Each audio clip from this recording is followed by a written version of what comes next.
Tayo ngayon sa may going to Mindanao Avenue.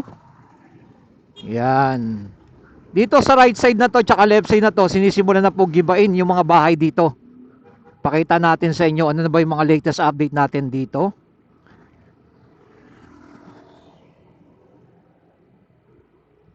Itong Northlink Expressway,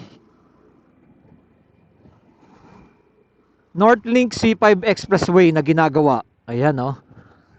Makikita nyo sa left side natin ay ang dami ng mga poste ng mga nilalatag, no? Wala na yung mga bahay dito. At ito naman,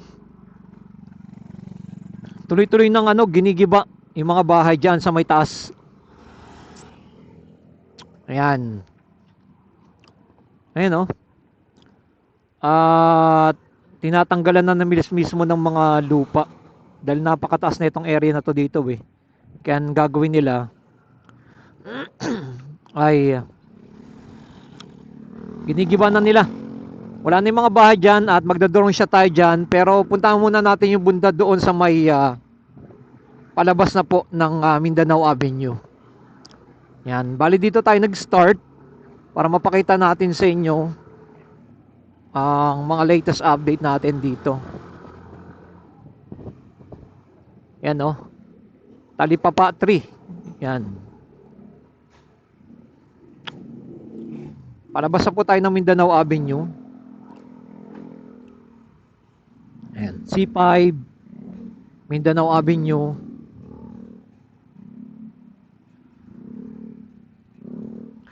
Etong update natin, ito sinama na rin natin etong Metro Manila Subway. Etong Valenzuela Station and Depot, tsaka ito pong Quirino Station. Dahil magkakalapit lang naman po sila dito sa area na to, kaya pinaliparin na rin natin ng drone. Dahil tuloy-tuloy na rin po yan ang Metro Manila Subway na ginagawa dyan. Naitala nga po, no, na balita na ang Metro Manila Subway mula doon sa may Valenzuela hanggang dito sa may Quirino, December pa po na yan, na i-connect na nila. Pero wala tayong mga latest update dyan. Di tayo nakapag dahil ang kanilang underground po yung kanilang paghuhukay dito. Pero tuloy-tuloy naman po yung mga iba't ibang station yan. Meron tayong mga latest update na dyan sa lahat ng mga station ng Metro Manila Subway. And dahil lalaking truck, oh. Etong mga truck na to dito, dahil kailangan nakutin yung mga lupa doon sa pinakita natin sa kanina. Yan. Sila maghahakot dyan ng mga lupa. Kaya napakaraming mga truck dito ng mga malalaki.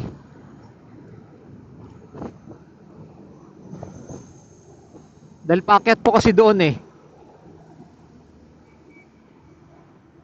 Ayan, going to NLEX na yan. Dito gawa na, oh. Ayan, oh. Nakapaglatag na sila dito ng mga concrete girders dito sa area na to. At ito, sinisimulan na nila dyan. Okay, dediretso ka na pala.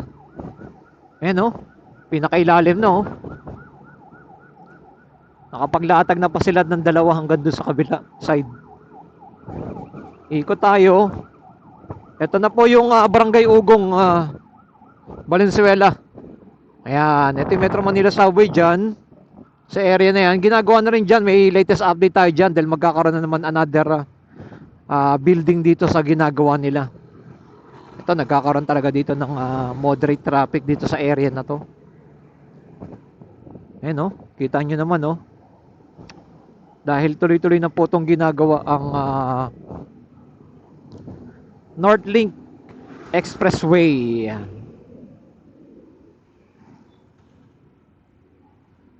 C5 Northlink Expressway. Yan. Ginagawa na po nila yan. Ito, traffic na dito sa area na to.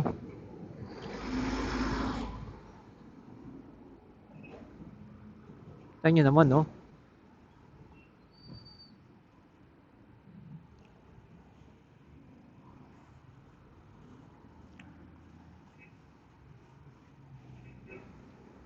Ayan.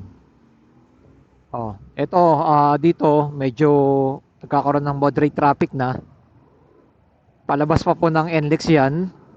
Shortcut din yan papuntang Valenzuela. Etong right side na to. Kaya napakalaking tulong at mapapabilis ang magiging biyahe pag nagawa na po itong expressway po dito. Yan. Yan ang ating mga latest update natin. Ito, nagkakaroon ng moderate traffic dito sa area na to. Going to NLEX na po yan. Yan oh. Grabe oh.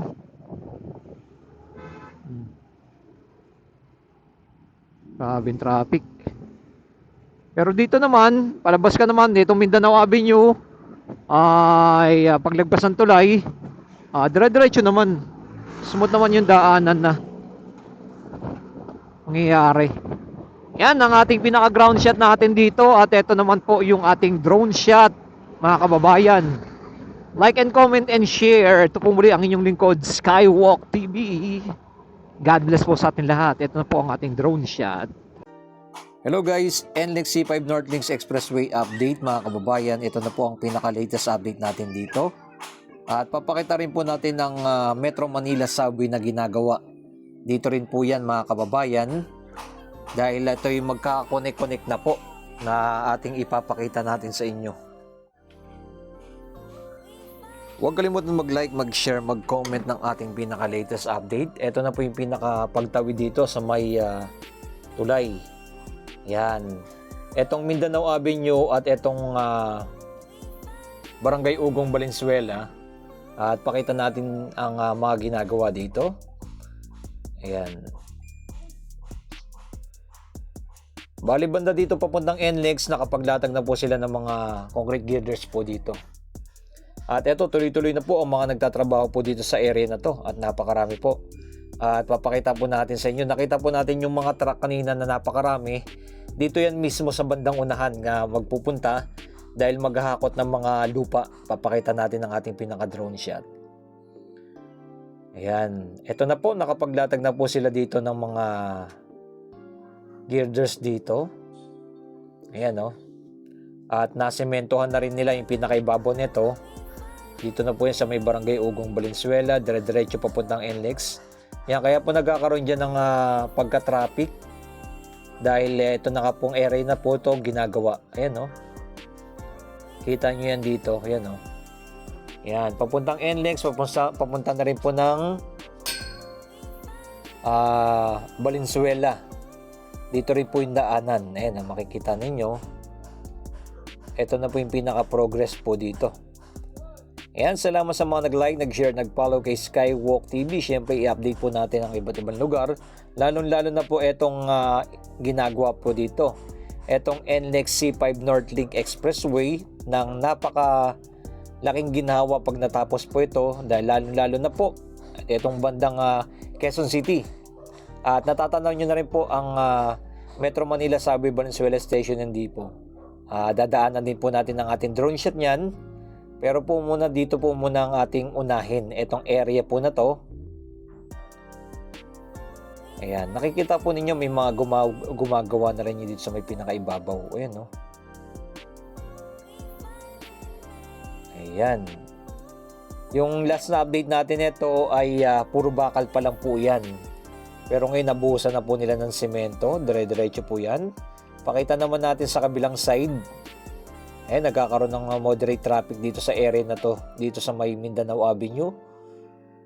Dire-diretso po yan. Pakita naman natin doon sa may pinakadulo yung aking tinutuko. Yung kung bakit napakaraming mga truck na nakita natin ng ground shot natin. Diyan po mismo yan. Sa bandang unahan.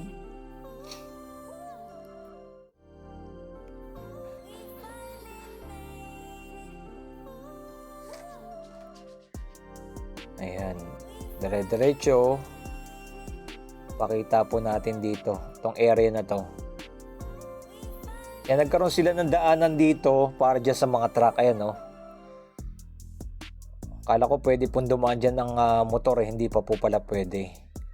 Palabas na po sana ng Mindanao Avenue. Ayan, makikita nyo dito sa area na to. Ayan no. Naglalatag na po sila ng mga poste dyan at clearing na po niya yung mga bahay po dito. Ayan, napakaraming mga bahay na mga tatamaan po dito sa ginagawa napakalaking project. Ayan. Dahil itong ginagawa pong NLEX C5 Northlinks Expressway ay papunta na po ng Kalayaan. Ayan.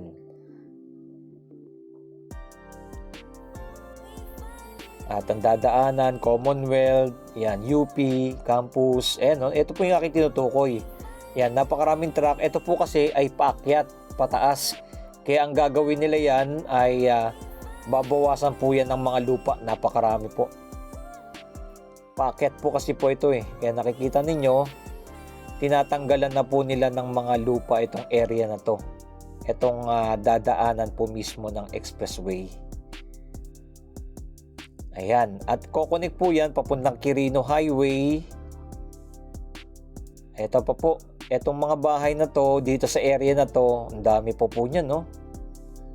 Yung iba naman po ay sinisira na po nila. Pero napakarami pa po ng mga gigibain dito sa area na to. Ayan, no? Kita nyo yan. At yan po ang ating pinaka-latest sabi. Itong right side na to, itong dire-diretso na to, papuntang Quirino Highway. At dyan may palengke dyan. Diyan po mismo dadaan yan, papuntang Quirino Highway na. Ito, dire-diretso. Dami po pong mga bahay ng mga gigibain dito. Kitang-kita nyo yan. Yan, dire-diretso yan hanggang makarating na po sa may Quirino Highway. Yan po yung mga gigibain ng mga bahay. Alam naman natin itong Quirino Highway papuntang Novaliches ay grabe po talaga traffic dyan. Hindi maiwasan. Dahil napakakitid po ng daanan dito sa papuntang Quirino Highway na to. Etong papuntang Novaliches. Kaya nakikita po ninyo, nagkakaroon na po ng moderate traffic na rin po dito sa area na to. Ayan, no? Palabas na po. At dito, pa-check naman natin, ito pong Metro Manila Subway Quirino Station. Yan, dire-diretso yan, right side, ay dire-diretso papuntang Balintawak, papuntang NLEX. Yan. At itong left side natin ay going to Novaliches naman.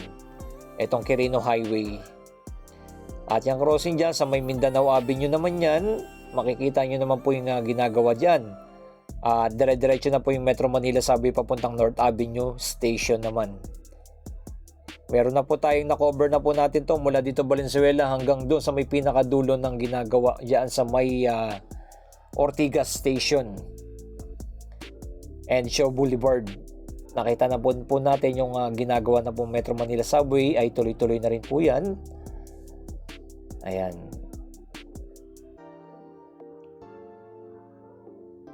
Medyo malalim-lalim na po ang kanilang mga nahukay nito. At naitala na rin po, no, sa na nakadoktong na po sila dito, no, noong December. Ayan, no. At bandang unahan dyan sa may Tandang Sora Station ay ginagawa na rin po yung underground dyan. Napakalawak po kasi dyan sa may Tandang Sora Station.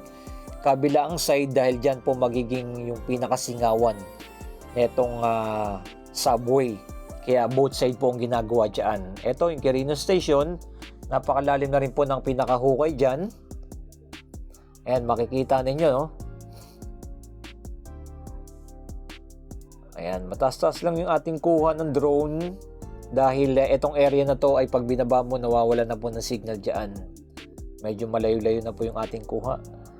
Dire-diretso, Mindanao Avenue. Pakita naman natin yung kabilang side. Etong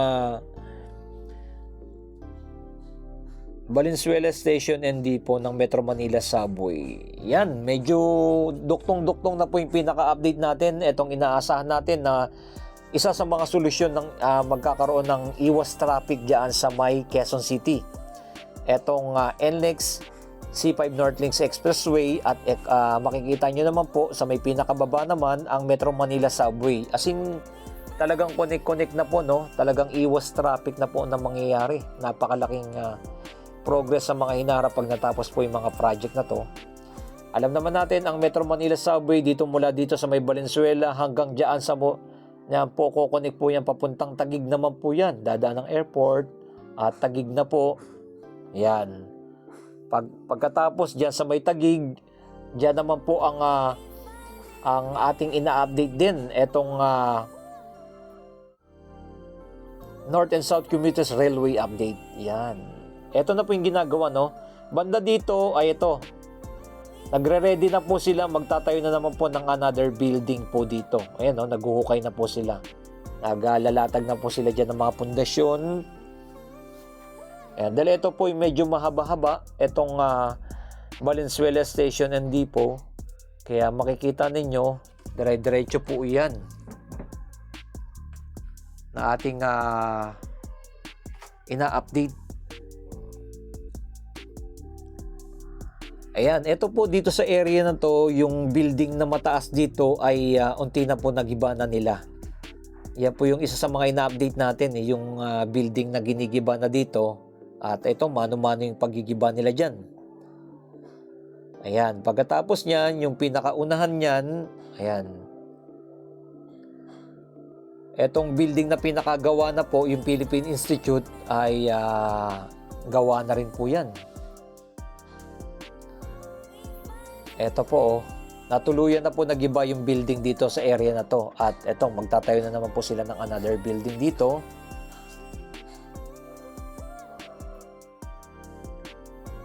Yan po ang ating mga latest updates. Salamat sa mga nag-like, nag-share, nag-follow kay Skywalk TV. At dito nag-start po yung pinaka-dalawang boring machine papunta po sa Quirino Station na talagang napakagandang matapos po itong mga project na to. Mga Japanese contractor po mga gumagawa.